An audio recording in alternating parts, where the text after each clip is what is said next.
Hello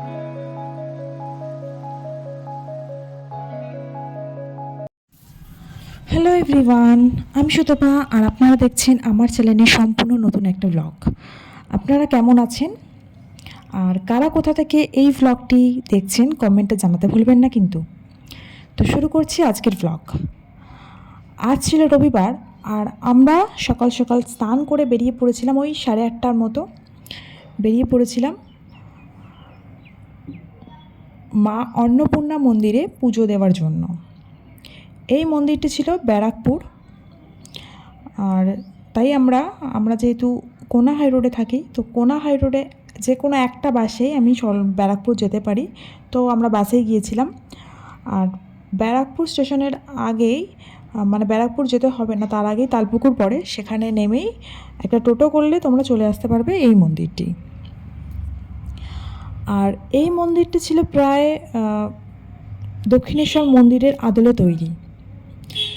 আর যেহেতু এখানে পুজো আগে থেকেই শুরু হয়ে গিয়েছিল, তো তাই আমরা বেশি দেরি না করে পুজোটা আগে দিয়ে দিয়েছিলাম।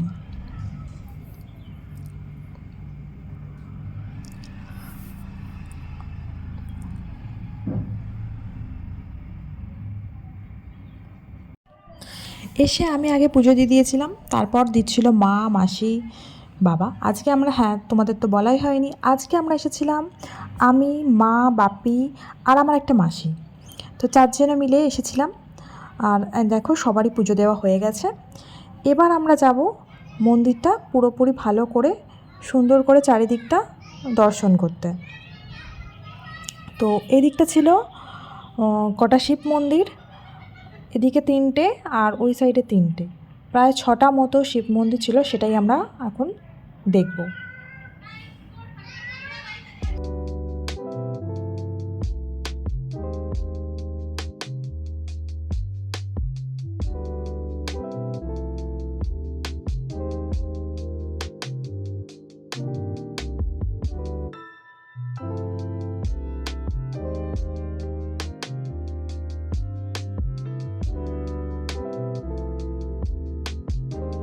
আর দিনটা ছিল ভীষণ গরম, ভীষণ ভ্যাচভ্যাচে রোদ, যেটা একদমই সহ্য করা যাচ্ছিল না। তাও কী করব, যেদিনকে এসেছিলাম মা টেনেছিল তাই গিয়েছিলাম, আর ভীষণ রোদ উঠে গিয়েছিল। যেহেতু পুজো দিতে দিতে প্রায় আমাদের 11:30 বেজে গিয়েছিল, 11:30 12টা বাজতে যায়, তো সেই জন্য ভালো রোদও উঠে গিয়েছিল। আর শিব মন্দির দেখার পর এবার আমরা চলে গিয়েছিলাম মন্দিরের পিছনের গেট দিয়ে। একটা গঙ্গার ঘাট আছে, যেটা মন্দিরের সব রকম কাজ ওখানে করা হয়, তো সেই মন্দিরটা একবার দেখে এলাম। তারপর চলে এসেছিলাম, এই একটা রুম আছে যেখানে এখানের মন্দিরের পুরনো ইতিহাস সম্পর্কে তোমরা জানতে পারবে। এই যে যিনি ছিলেন আমাদের সবাইকে বলছিলেন, তো সেটা শোনার পর আমরা এসেছিলাম বাইরে, এখানে একটু গল্প করছিলাম। আর আমার বাপি ঢোকার সঙ্গে সঙ্গেই কেটে নিয়েছিল কতগুলো কুপন, মানে আমরা যেহেতু 4 জন ছিলাম, 4 জনই ভোগ প্রসাদ এখানে গ্রহণ করব, তো তার জন্য কুপনও কেটে নিয়েছিল। আর পরের কোনো ভ্লগেতে তোমাদের সঙ্গে ভোগে কী কী ছিল বা কটা করে আমাদের কুপনের জন্য নেওয়া হয়েছিল, তার জন্য ছোট্ট একটা ভ্লগে তোমাদের দিয়ে দেবো, শেয়ার করে দেবো, তোমরা দেখে নিতে পারবে। তোমরা যারা যারা আসতে চাও, ভোগ প্রসাদ গ্রহণ করতে চাও, অবশ্যই করতে পারবে। আর পুরনো ইতিহাস থেকে আমরা এই জানতে পারি যে এই যে গাছটা দেখতে পাচ্ছ ভালো করে বাঁধানো আছে, এটায় এক সময় রামকৃষ্ণদেব এখানে এসে বসেছিলেন একটা টাইমে। তো তোমরা আসলে জানতে পারবে এখানে কি কি ছিল। মাকে ভোগ দেবার পর আমাদের আমাদের ভোগের এখানে লাইন দিতে হয়েছিল। তারপর আমাদের আস্তে আস্তে কুপানের টাইমও হয়ে গেছিলো, কিছুক্ষণ লাইনে দাঁড়ানোর পর আমরা বসে পড়েছিলাম 4 জনে। যেহেতু 4 জন ছিলাম আর এখানে টেবিল চেয়ারের ব্যবস্থা ছিল, তো 4 জন একসাথেই বসতে পেরেছিলাম। তো এই যে আমরা একসাথে বসেছিলাম, আমার এই সাইডে ছিল বাপি আর ওদিকে ছিল মা আর মাসি। তো ভোগে কী কী দেওয়া হয়েছে অবশ্যই আমি তোমাদের সঙ্গে শেয়ার করব, আগেই বলেছি। আর এখানে আমি আলাদা করে দেখাচ্ছি না, কারণ ব্লগটা অনেকটাই বড় হয়ে যাবে। তো সঙ্গে থাকো, আর একটুখানি ব্লগটা দেখানোর আছে। এদিকটা চারিদিক থেকে দেখে নেওয়ার পরে আমরা এবার চলে যাব আমাদের নেক্সট নেক্সট জায়গায়। মানে কাছাকাছি ছিল তো, এই একটা ঘাট ছিল যেটা একদম না দেখলেই নয়। মানে এটা যদি না দেখো ভীষণ বড় জিনিস মিস করে যাবে। এই ঘাটটা এতটাই সুন্দর। আর এই যে এই সাইডের যে একটা জায়গা দেখতে পাচ্ছ, এত বড় জায়গা, আমরা যেহেতু অনেক দিন আগে গিয়েছিলাম তো এইটা তখনও পর্যন্ত কিছু প্রপার কিছু হয়নি, কিন্তু এটা একটা পার্ক হতে চলেছে, যেটা পরে গিয়ে তোমরা জানতে পারবে। এর পাশে গান্ধীঘাটের পাশে একটা বড় পার্ক হবে। আর আমি যখন গিয়েছিলাম তখন এটা হয়নি, তখন এটা কাজ চলছিল।